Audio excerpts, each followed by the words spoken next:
Hello folks, this is Jacob Harkey. It is June 30th, 2024, and I am sitting in a park overlooking a very nice beach on a nice day in Southern California. It's been a little bit since I've been live, but there have been recent developments both within the Scientology world as well as, well, there was a presidential debate recently. Maybe something that got a little bit more coverage in the mainstream media. And I haven't been live as much recently, partially because I've been busy, and maybe I'll share some more updates sometime soon about recent life updates, recent work updates. I'll have some good news to share with you all at some point soon. But there's also been recent developments that I have wanted to talk some more with you all about. For example, there is a new lawsuit that has been filed against the Church of Scientology and some of its various organizations that operate under the umbrella of Church of Scientology. There's been some interesting developments in the lawsuits that I've already been paying attention to. And of course, there is interesting and upsetting news going on in the world outside of the Scientology bubble that I figured I would take some time to address today as well.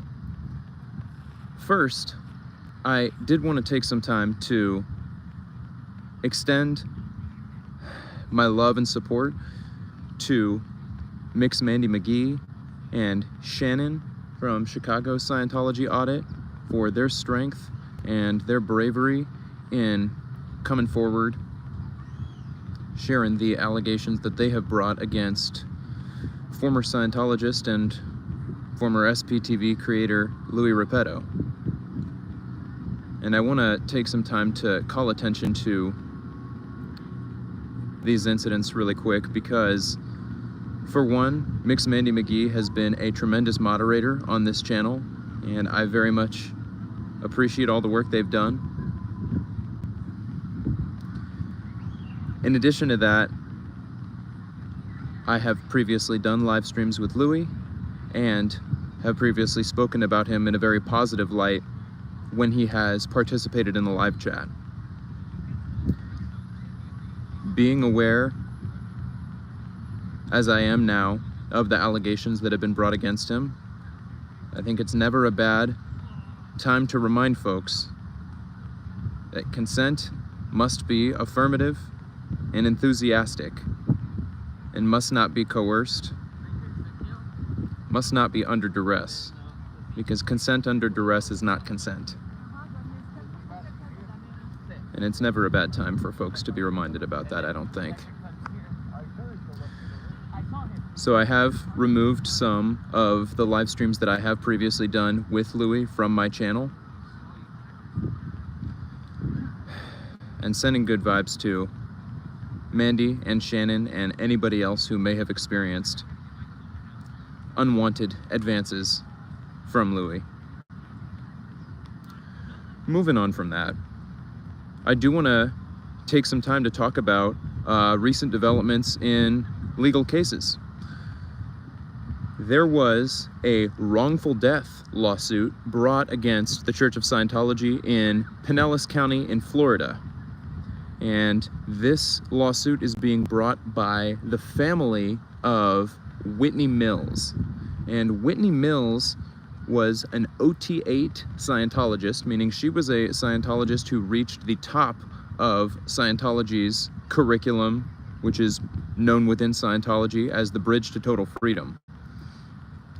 And in 2022, Whitney died by suicide.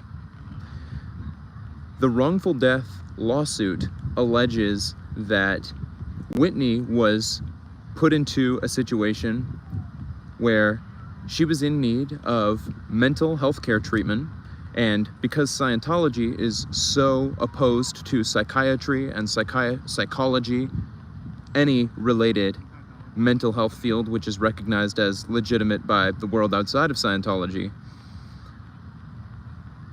She was put in a situation where she had two options, the lawsuit alleges.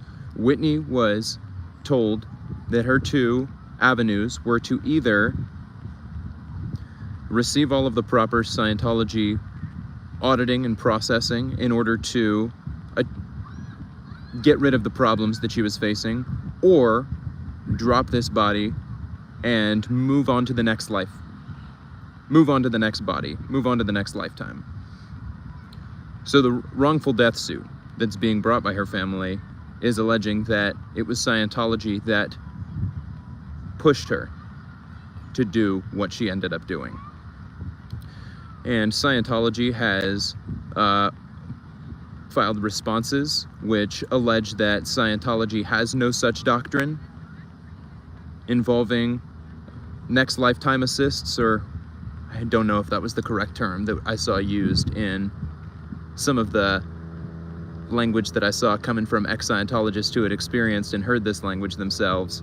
But this will be an interesting lawsuit to keep an eye on, and I will certainly be keeping an eye on it as additional developments are made. And that's not the only lawsuit against Scientology that is playing out in Florida that has recently had an interesting development. So the one that I was just speaking about is the wrongful death suit that was recently filed by the family of Whitney Mills, an ex-Scientologist who died by suicide. Another lawsuit that has had some interesting recent developments is the Baxter v. Miscavige lawsuit, which is also playing out in Florida.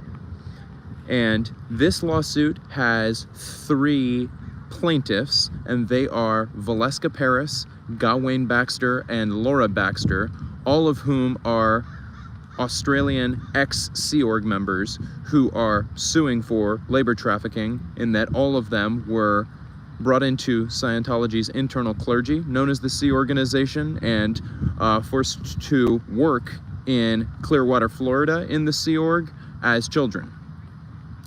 Now, this case was forced into arbitration after, I'm trying to remember the timeline of exactly when the suit was filed and when the motion to compel arbitration was granted, and the exact dates are slipping my mind right now. But there was a recent development, although it's been some months now since the judge forced the case into religious arbitration. There was a recent Supreme Court ruling which has caused Valeska Paris's team to urge the court to reconsider. And I'll do my best to explain what it is that I'm talking about here. The judge, who, if I'm not mistaken, is Judge Barber, and this is in Baxter v. Miscavige. The judge, when publishing his ruling, forcing the case into arbitration, he indicated that he was surprised that he was not able to consider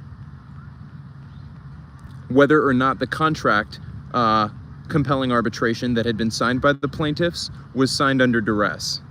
I'm realizing now that it might be helpful if I back up for just a moment and explain the religious arbitration component for those who may be unfamiliar. It's something that I've spoken about before, but I do understand that there can be a lot to understand with some of these cases that are unfolding.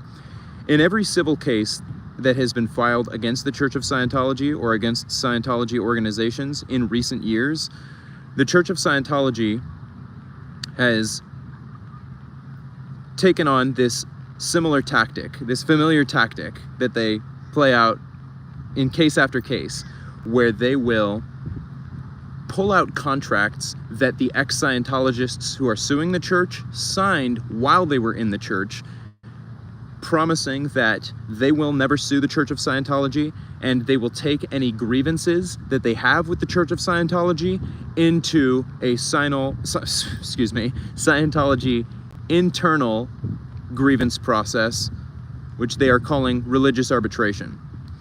Now, the reality is that all Scientologists have contracts put in front of them regularly, which they are not given adequate time to read or understand or consult with an attorney prior to signing. And that is why, in this case, Baxter v. Miscavige, the plaintiffs have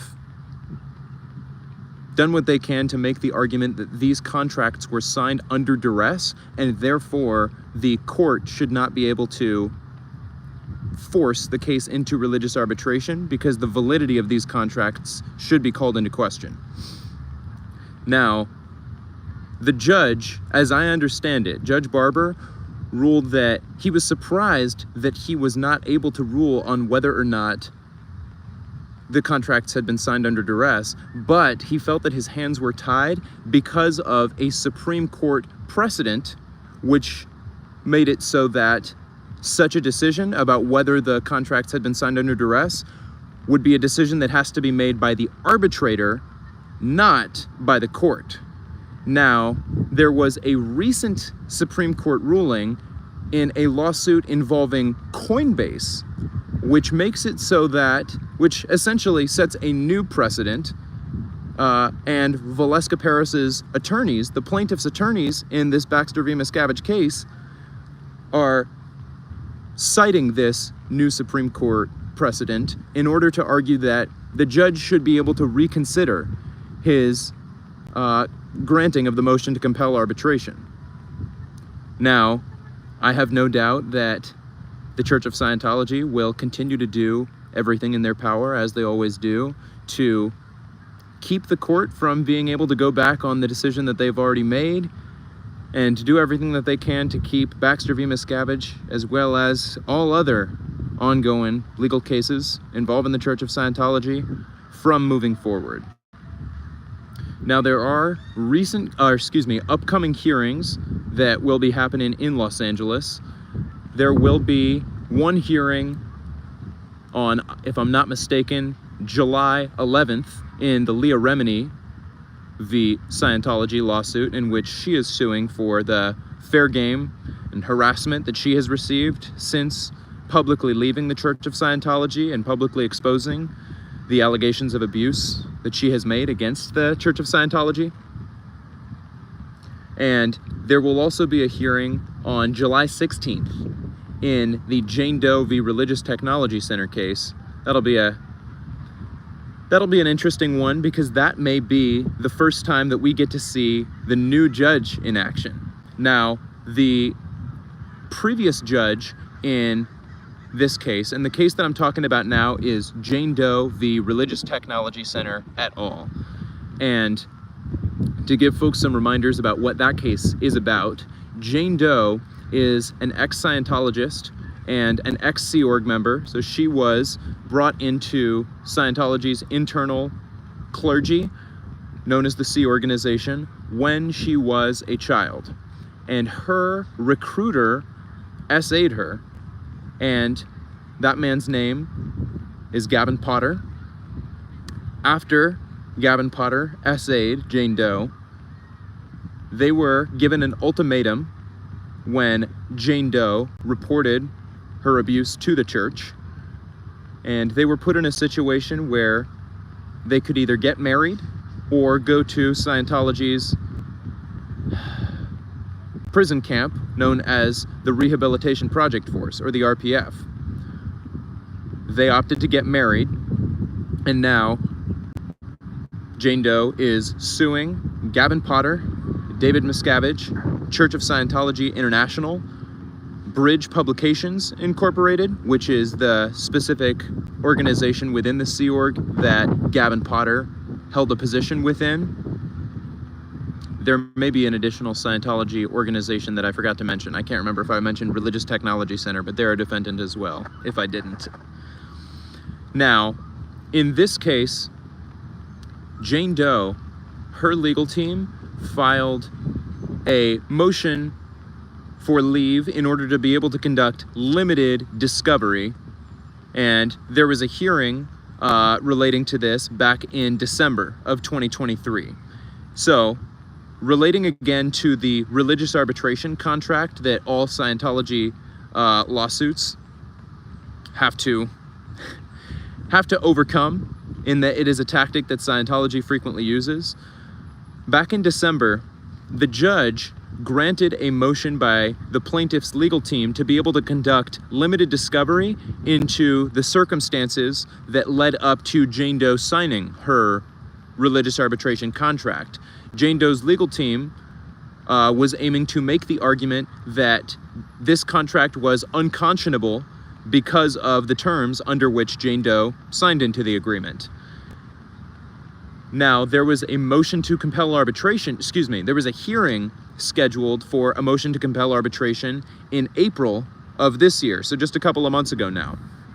And the day before the hearing, Judge Robert Broadbelt published a tentative ruling which made it look like he was going to rule in the plaintiff's favor, and he was going to not grant the defendant's motion to compel arbitration on the grounds that the contract that Jane Doe had signed was unconscionable.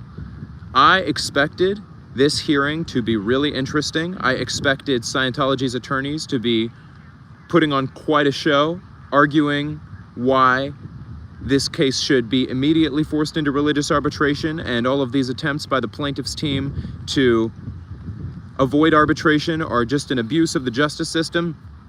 None of that happened.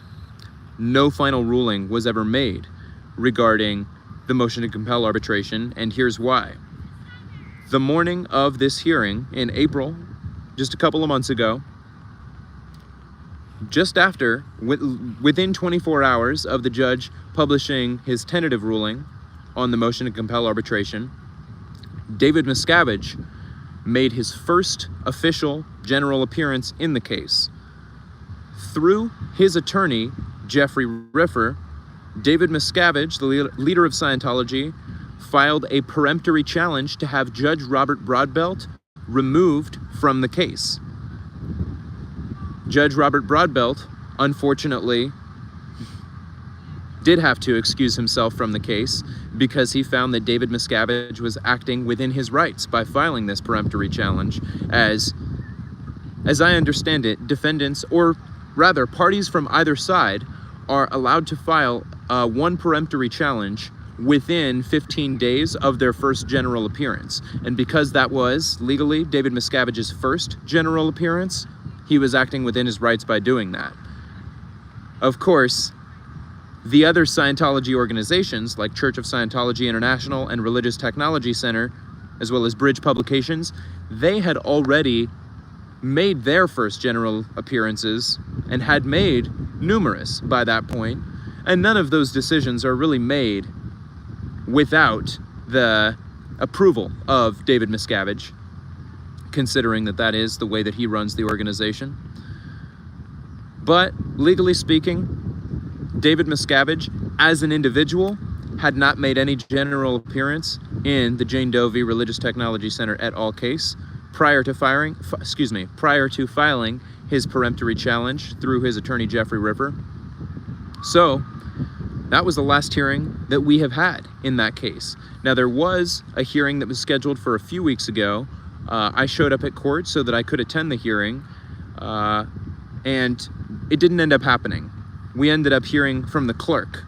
So the new judge is named Kevin Brazil, and I have not had the opportunity to see him in action yet. At the hearing that was scheduled for a few weeks ago, I was there. I also saw William Foreman and Peggy Dayton, who are attorneys representing Church of Scientology International as well as Bridge Publications. I saw them there, and before the judge even came out of his chambers in the morning, the clerk indicated that the case management conference, would be continued to July 16th. So that is 2 weeks from this coming Tuesday, and I will plan to be there for that. And while we didn't get to see the judge, we did hear from the clerk that at that July 16th hearing, trial dates would be set. Now, while I'm not an attorney and nothing has officially come from the judge's mouth on this subject, the fact that the clerk has indicated that trial dates will be set at the next hearing tells me that this judge is not likely to compel arbitration. And it would be great if that tentative ruling that Judge Robert Broadbelt published prior to being ousted from the case by David Miscavige's peremptory challenge, it would be great if Judge Brazil adopts Judge Broadbelt's ruling, because that could potentially set a precedent for other plaintiffs who are ex-Scientologists looking to sue the Church of Scientology. Because if I'm not mistaken, that would be the first instance that I am aware of where a judge would be officially ruling on the unconscionability of that religious arbitration document. So we'll see. We shall see. And I am looking forward to that hearing coming up in a couple of weeks. And as I do plan to attend it, I will do what I can to update you all once we get some news that day. So those were some recent updates regarding ongoing legal developments involving the Church of Scientology. I did also want to take some time while I'm live to discuss some recent developments in the world, not necessarily relating to the Church of Scientology, but maybe relating to news stories that folks might be paying a little bit more attention to in the mainstream. Namely, there was a recent presidential debate. If you watched the debate and you have thoughts, I would certainly be curious to hear what they are. I see Mix Mandy McGee is in the chat. Hey, Mandy. Mandy says, the debate was so hard to watch. I'll be honest, I was watching it with some friends and comrades of mine who hold similar left-wing views, and watching with others was certainly made it a little bit more watchable for me. I see Bad is in here, and Bad says third party is the answer. I would have to say that I agree with you there, and I'm actually wearing my Green Party of California t-shirt today. And that is part of what I wanted to take some time to chat about. Oh, I do see Palabra 17 is in the chat and says, vote Claudia de la Cruz.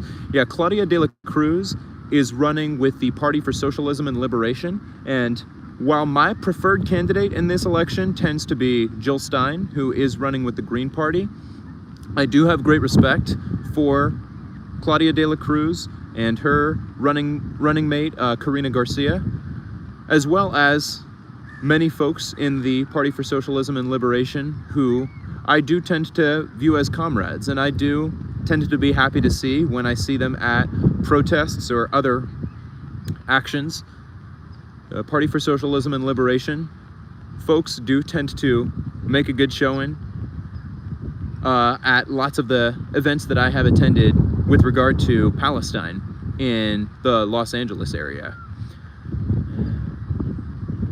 But returning to just chat about the debate and chat about ongoing recent developments, there has been some recent news that I think is worth bringing up, and I do have some links to some news sources linked in the chat that I encourage folks to check out if you are interested in keeping up with some of the recent developments that I've been paying attention to. But in the midst of talk about the debate, there are some recent Supreme Court decisions.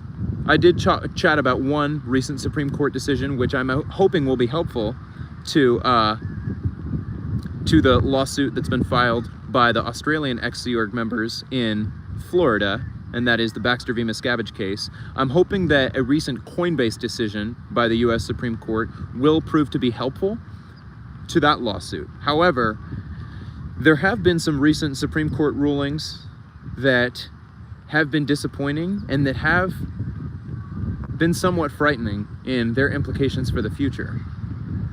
And the cases that I'm talking about involve a recent Chevron ruling, as well as a recent Supreme Court ruling that limits the ability of the SEC, or the Securities and Exchanges Commission, to go after fraud. And the Chevron case also undermines some of the power and authority of federal regulators. And the reality is, as I look at some of these cases, I can't pretend to know all of the answers. I can't pretend to be a legal expert who's well-versed in the history of these cases and the precedent that had been previously set prior to recent Supreme Court rulings and all of the potential implications of the recent rulings that I'm talking about. But based on the research that I have done and based on the understanding that I do have, both of the recent rulings in the Chevron case as well as in the Securities and Exchange Commission case will limit the ability of federal regulators and regulation agencies to do their jobs, which may grant more power to corporations who are looking to skirt the rules about what they are able to get away with. Because if regulators are not able to enforce regulation in the way that they see fit, and I say regulators, which can be interpreted very generally, or it's a relatively vague term, I understand. But when you think of organizations like the EPA, the Environmental Protection Agency, which I hope I got that acronym right, and the SEC, the Security and Exchange Commission, which can oversee and enforce penalties in cases involving fraud, we're talking about organizations that need to be able to do their jobs. And recent Supreme Court rulings create potential concerns about whether or not said agencies will be able to do their jobs moving forward. Additionally, I also linked to a recent article from the Associated Press relating to a recent ruling by the Supreme Court which affirms the right of states to criminalize, I can't actually remember now if it's the right of states, cities, or counties, but it appears to make it so that homelessness can continue to be penalized, and folks can continue to be held criminally liable for sleeping outside, even if they have nowhere else to go. This is concerning. And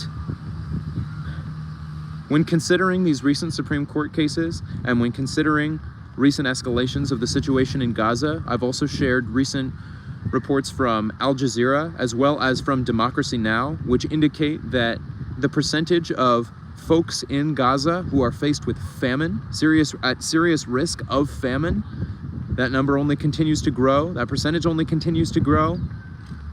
I've also included some news in the description.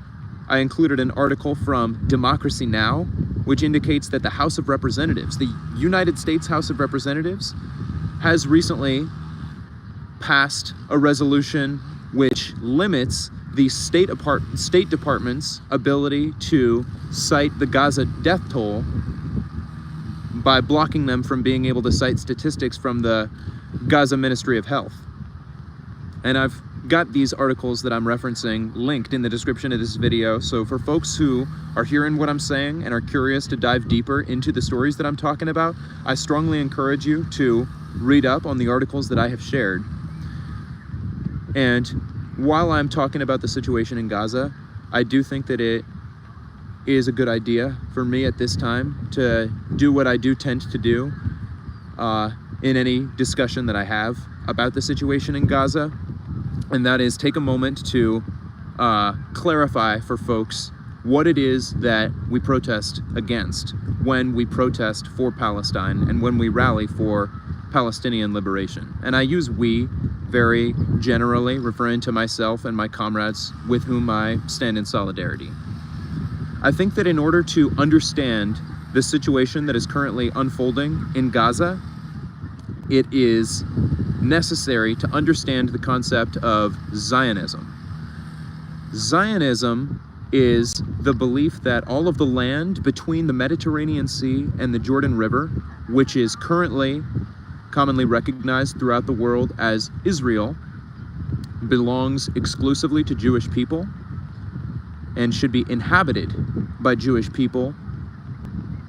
And Zionism also holds that the existence of a Jewish state, which is committed to achieving a Jewish majority and control of immigration for all of that land between the Mediterranean Sea and the Jordan River, Zionism holds that all of that is necessary. Before 1948, Zionism yearned for a Jewish state to be established in Palestine, as that land prior to 1948 was commonly recognized throughout the world as Palestine, and it was predominantly inhabited by Arabs. In 1948, the State of Israel was formally established, and the circumstances which led to the formal establishment of the State of Israel, I think in order to understand that, an event that is crucial to understand is the Nakba. Nakba is spelled N-A-K-B-A, and it means catastrophe in Arabic. And the term Nakba, refers to the fact that beginning around 1948, when the State of Israel was formally established, many Palestinians were forcibly removed from their homes. Many were killed, and those who were forced from their homes, many of them were forced to the Gaza Strip, others were forced to the West Bank, and whereas Palestine used to refer to all of that land between the Mediterranean Sea and the Jordan River, with the ongoing land displacement, with the ongoing colonization of that land, and the ethnic cleansing of Palestinians from that land, the Nakba can be understood as an ongoing process. So, while the anniversary of the Nakba tends to associate the Nakba with May 15th, 1948, because that is the date that the State of Israel was formally established, the reality is that the Nakba did not start or end in 1948. Zionist militias, which ultimately ended up doing the same thing that the Israeli military went on to do, engaged in land theft, mass murder, mass imprisonment, and forced displacement of Palestinian Arabs from their homes. So that's some of the background about what Zionism refers to. In order to understand the United States' ongoing support for the State of Israel, you have to understand that the United States has been giving Israel billions of dollars for several decades now, and the United States has been instrumental in supporting the State of Israel in achieving its goals of achieving the goals of Zionism for decades. The goals of Zionism cannot be achieved without the mass murder, the mass imprisonment, or the forced relocation of the Palestinian people. And we've been seeing that all of those things play out for the last several decades. Since October 7th of 2023, Israel has declared a more intense siege on the Gaza Strip, which has seen more than 35,000 Gazans die since. One moment, some folks are walking by.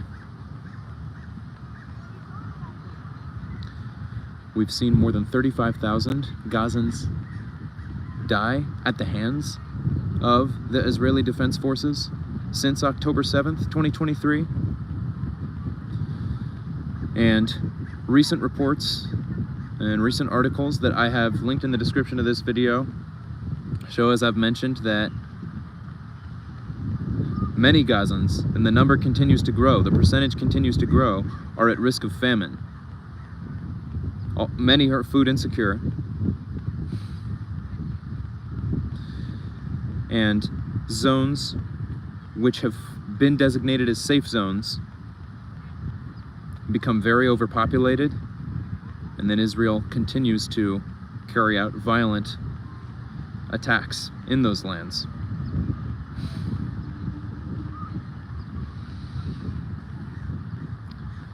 Oftentimes when I talk about this conflict, I'll find myself branching off between explaining what I see as key events and key concepts to understand in order for folks to understand the concept of Zionism and the current existence of the State of Israel and the ways that it carries out genocidal acts in order to achieve its goals. I'll find myself drifting between historical events and present events, as this all is an ongoing situation, which can be difficult to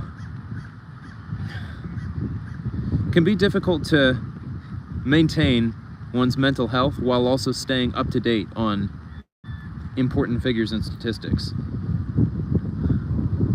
But the reality is that many folks in our government today, many folks in our Congress, as well as in our executive branch, receive large quantities of money from AIPAC. AIPAC is the America-Israel Public Affairs Committee, and it is a political action committee which gives big dollar donations to many U.S. politicians in order to ensure that U.S. politicians continue to act in a way that will ensure that the State of Israel continues to receive funding and support from the U.S. government. And our current President, Joe Biden, is no exception. And in recent months, Israeli Prime Minister Benjamin Netanyahu, as well as Israeli Defense Minister Yoav Gallant, the International Criminal Court has applied for arrest warrants to be issued against both of those men, Prime Minister Netanyahu and Defense Minister Gallant. And President Biden has decried this. He's condemned the International Criminal Court for applying for these arrest warrants. However, if these arrest warrants are granted and the United States government does not change the manner in which it has been supporting the State of Israel as it continues to carry out genocide against the Palestinian people, it will not be a good look. And suffice it to say, I will not be voting for President Joe Biden, seeing that he has continued to participate in, aid, and abet war crimes, as he has. So there's a little bit of necessary context that I feel might help folks, if you haven't seen me dive into these issues before, understand why it is that I am anti-Zionist, why it is that I oppose our current government's support of the State of Israel, and why I'm yearning for something better. I'll show again that I've got my Green Party of California shirt on, and that I do tend to favor Jill Stein. And in the description of this video, I do have a link to Jill Stein's political platform, her website, where if any of what I'm saying is resonating with you all, I encourage you to check out her political platform. I do remember that somebody in the chat earlier referenced Claudia de la Cruz, who is running with the Party for Socialism and Liberation. While Claudia de la Cruz is not my preferred candidate, I do stand in solidarity with her and with her platform and with her political party on many issues, one being the fact that we agree that Israel is committing genocide in Gaza, and the United States' support of the State of Israel is disgusting, to say the least. So, if what I've said has resonated with you, I encourage you to check out her platform, and depending on what state you might be watching from, I encourage you to check out whether Jill Stein and the Green Party have ballot access in your state. I'm doing this live stream from California, where the Green Party does have ballot access, but The Democrats in Nevada have recently sued to keep the Green Party from being able to appear on the ballot. And I've got a link with more information about that in the description of this video as well. But this is not the first time that the Democratic Party has sued to keep the Green Party off of the ballot. And when I see that happen, that tells me that it seems likely that the Democratic Party might genuinely see the Green Party as a threat. And seeing Joe Biden's recent debate performance and how concerned many Democrats reasonably are, it will be curious, it will be interesting to see how many longtime Democrats choose to make a switch, choose to vote third party. But while I have the platform that I have on YouTube, which I'll be honest you all, I'm still getting used to. It's been less than a year since I've started doing these live streams with you all. But as long as I have a platform and folks are paying attention, I'll be using my platform to call attention to the issues that are important to me. Mix Mandy McGee says, wait, why was Jill Stein arrested this year? Jill Stein was arrested at a Palestine solidarity encampment. To be honest, I can't remember off the top of my head what state that was in. And I'm also being a little bit careful about how much I want to say about that arrest, but it's probably not news to many folks who are watching this live stream that many folks across the United States and internationally have been arrested for their participation or proximity to Palestine solidarity encampments across the US and internationally, as I said.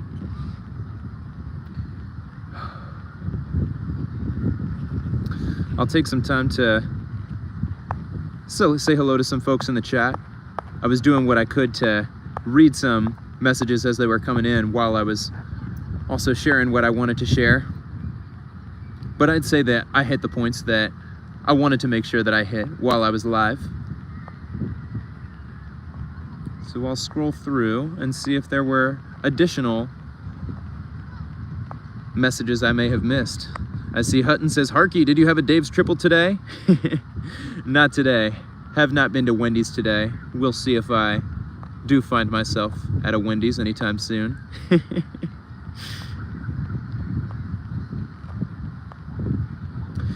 I see Kim McNeil says, question, were the Aussie plaintiffs underage at the time of signing the contract? Wouldn't that issue exempt them from having to endure the arbitration process? So thank you for the question. And it sounds like Kim is referring to the Australian plaintiffs, Valeska Paris, Gawain Baxter, and Laura Baxter, who are all plaintiffs in the Baxter v. Miscavige case, which has been filed in Florida, and is currently doing what it can to overcome the arbitration hurdle. I do not think that the fact that they signed those contracts as children impacts the court's ability to enforce the contract, if I'm not mistaken yet. I'm not 100% sure. And like I had mentioned, that recent Supreme Court ruling in the Coinbase case will hopefully give the plaintiffs the ability to convince the judge to reconsider his previous ruling, because as I understand it now, the precedent regarding whether or not the court is allowed to interpret whether or not a contract was signed under duress, the precedent has been changed by this new Coinbase ruling. So I'm hoping that that will help the plaintiffs out.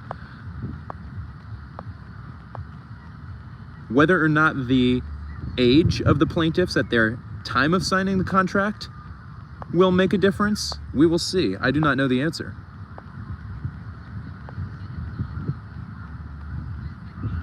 Yeah, and I see R-Ask says, while many in Scientology signed contracts as minors and therefore unenforceable, Scientology would have them re-sign as they got older and sign arbitration agreements as a condition of leaving. Yeah, so to be honest, the specific contract that was pulled out, the specific contracts that were pulled out in this Baxter v. Miscavige case, I do not know off the top of my head what the dates on those contracts were and whether the contracts that Scientology produced were ones signed when when the plaintiffs were children or when they were adults. But it's a good series of questions there. I appreciate you bringing it up. Good to consider. Kimmy Mack also says, I knew Gavin Potter as a kid at the Toronto org back in the 70s, 80s. Gavin's father was my auditor. Wow.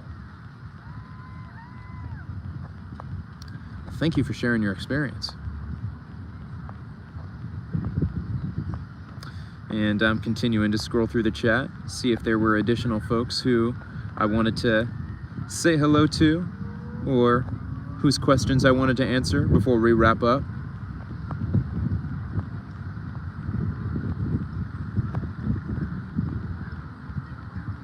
Juju Hall says, I think you have made yourself very clear on many occasions, and I agree with you, just saying. Thank you, Juju Hall. I appreciate it.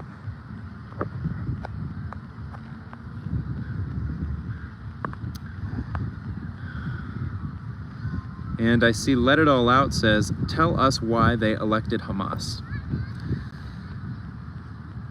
I'll go ahead and address this. This is something that there tends to be a comment similar to this, or of a similar nature.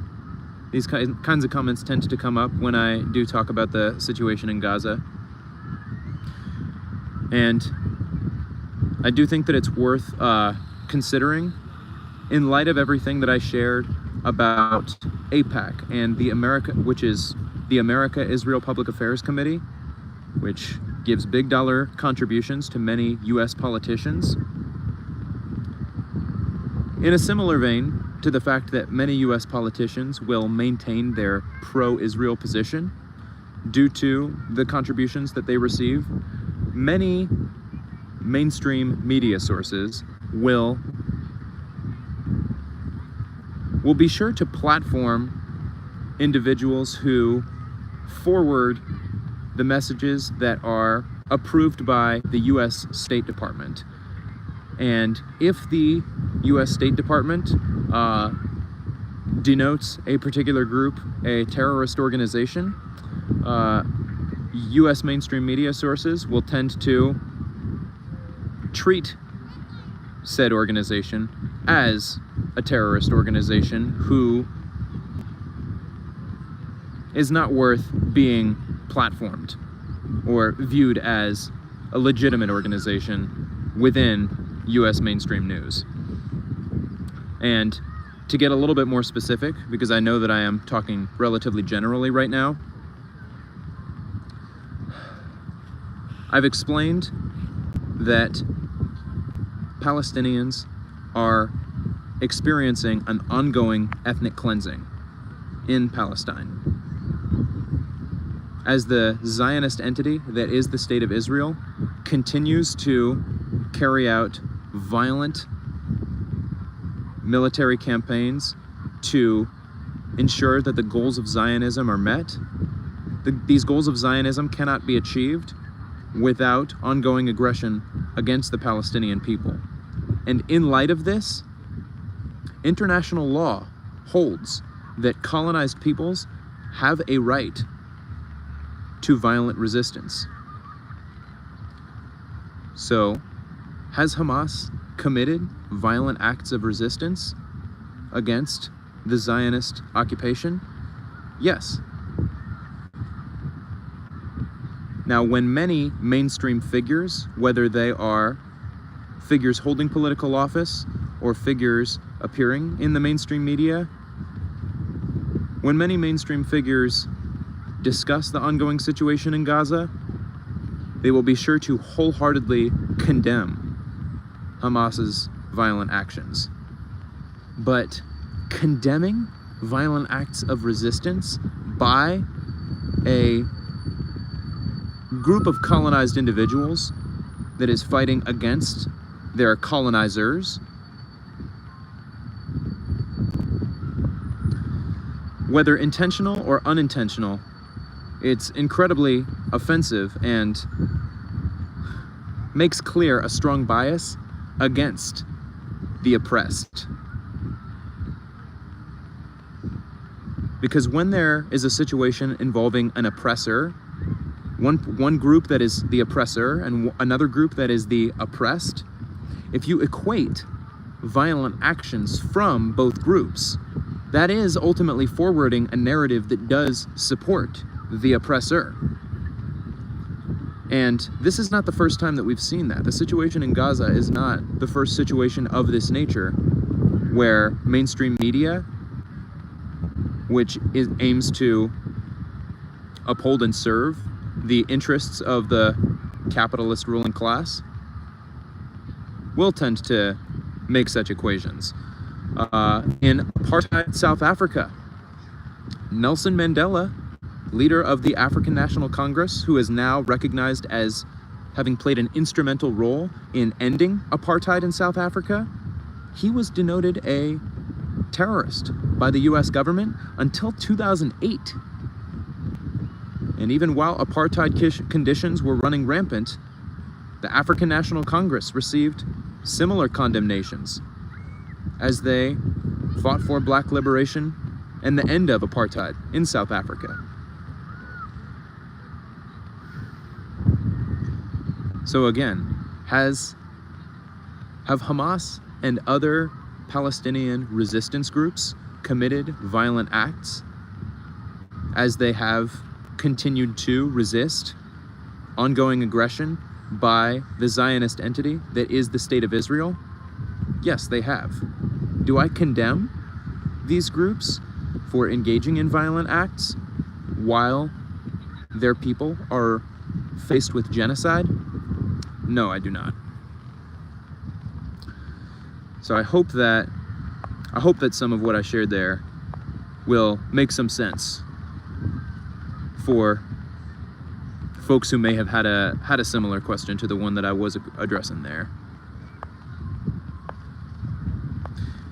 And I will continue to scroll through the chat to see if there were additional questions or comments that I wanted to address before we wrap up for today.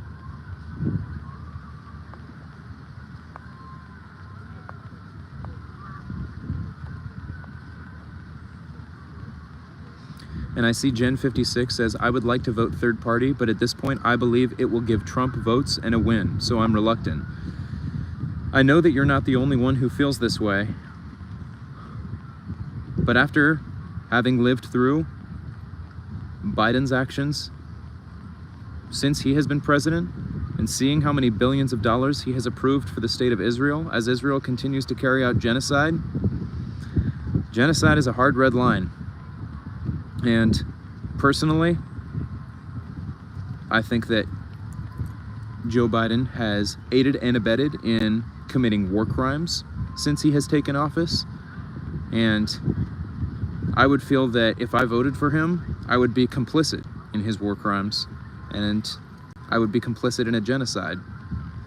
And personally, I don't feel comfortable doing that. And my preference would be to vote my conscience and vote for my values in spite of what the odds may be.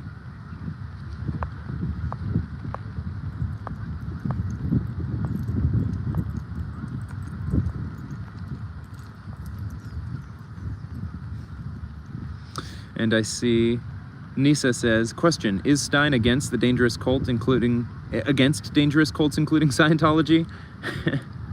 I haven't heard her specifically speak about the Church of Scientology, but knowing her platform and having read through her platform, which is something that I encourage folks in the chat to do, I think it would be fair to say that she would not approve of the abuses for which the Church of Scientology has been sued and of which the Church of Scientology has been accused.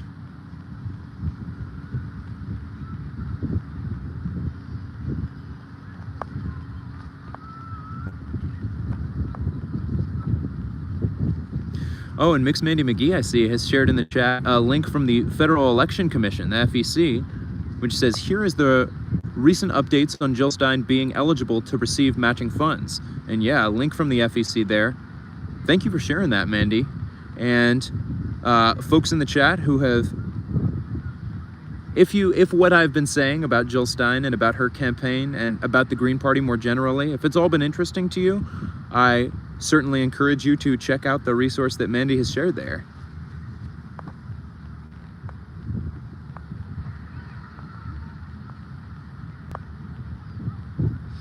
Ems says, just tuning in, any ideas on what you're doing next year, law school?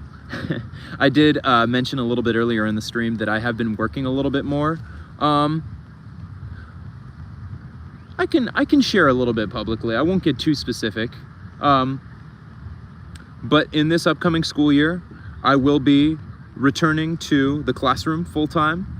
I've been a substitute teacher over the last school year, the 2023 to 2024 school year, and for the 2024 to 2025 school year, I will be returning to teach in the classroom full-time. I'm excited about it. It feels like it is a kind of a next step for just maturing in my adulthood and my independence. Now, it is a little bit bittersweet, and the reason for that is that it will limit my ability. Having a full-time job will limit my ability to attend many of the court hearings, which I've been enjoying my ability to attend over the last year. But this is part of life. We've all got responsibilities. We all need to mature and work toward independence sooner or later. So that's a bit of an update for what's going on in my personal life. We'll be returning to the classroom full-time. Law school is still a consideration for some point in the future. I will continue to review my LSAT study book that I reviewed leading up to my first time taking the LSAT, which is the law school admissions test. And I'm still only 24, so there may come a day in the near or distant future that I do decide to attend law school. But in the meantime, those are my plans for the near future.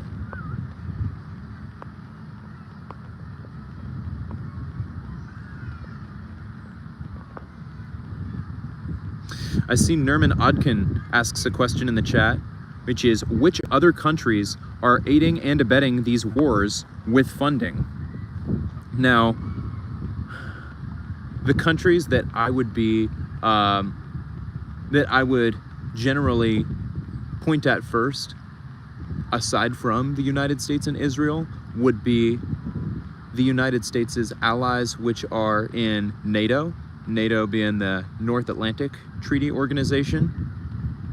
And as far as the specific numbers about which countries have given what amounts of money, I don't tend to necessarily have those figures off the top of my head, but I certainly encourage folks to learn about the history of NATO. And the truth is, that's a fairly deep dive that is probably more than I can adequately cover in this live stream. But NATO, NATO, North Atlantic Treaty Organization, I would certainly encourage folks to be wary about trusting official statements made by heads of state regarding military actions that are taken by NATO countries, as I do believe that many of the countries that are in NATO are have leadership, figures in leadership who actively benefit from and profit from the military-industrial complex. And to back up for a moment and clarify what it is that I mean when I talk about the military-industrial complex, I'm talking about the concept that common funds run between political action committees or PACs, lobbyist groups, defense contractors, also known as weapons manufacturers, and heads of state. And as an example, there are corporations which manufacture weapons like Lockheed Martin and Raytheon Technologies, who contribute big dollar campaigns. So we've got the corporations over here, like Lockheed and Raytheon, that contribute big dollar campaigns to US politicians. And in turn, those US politicians will then approve defense spending or approve military spending packages, knowing that that will guarantee that the US government is making big purchases from those weapons manufacturers over here, which will in turn guarantee that those weapons manufacturers continue to give big dollar donations to US politicians. And it keeps the situation going. As both of those groups, the executives and shareholders at the corporations which manufacture weapons, as well as the politicians who receive big dollar donations from those corporations, they benefit from the same decisions. So they'll act in each other's interests. And to return to your question about which other countries are complicit in similar actions of funding unjust wars, I would certainly encourage folks to be wary of military action being taken by other states which belong to the North Atlantic Treaty Organization, aka NATO. Evil Blue Eye says, free Palestine, Sudan, Congo, Haiti, Africa, Lebanon, Yemen, free Turtle Island, decolonize. I agree with all of that, Evil Blue Eye. And the truth is, some of the specific situations which you reference in that comment, I feel that my qualifications and my education on the subject is limited to be able to truly bring them the attention that they deserve. But that is something that I will continue to do, is keep myself open to receiving new information and open to changing my opinion in the light of new information, because we are never done learning. Evil Blue Eye says, all of us, Canada and the USA, are complicit. Indeed. And Eric Rowe names Northrop Grumman. Yep, they are definitely another one of the usual suspects when we're talking about corporations like Raytheon and Lockheed Martin, which manufacture weapons which are purchased by countries with large militaries to carry out large-scale military operations. Northrop Grumman is another corporation which falls right into that same category. Eric Rowe says the amount of money in the Department of Defense is unfathomable. I agree.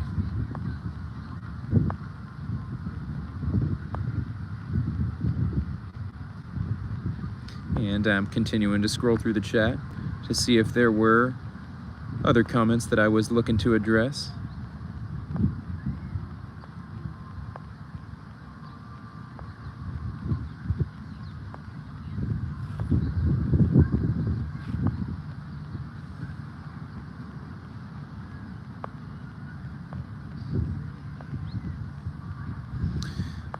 Continuing to scroll through.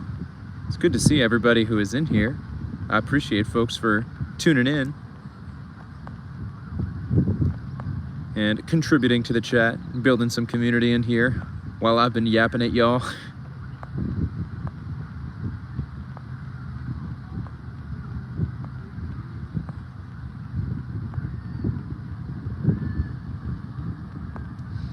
All right. Well, I think that has about done it as far as I've had the opportunity to address the points that I wanted to address today. So thank you again to everybody who is in the chat, who's been keeping me company. And thank you to everybody who is watching on the replay crew. Again, I encourage you all to check out some of the resources that I have shared in the chat. If anything that I have discussed has resonated with you, I certainly encourage you to dig deeper and don't just take my word for it, but continue to seek out sources, even those that may not be appearing in the mainstream media.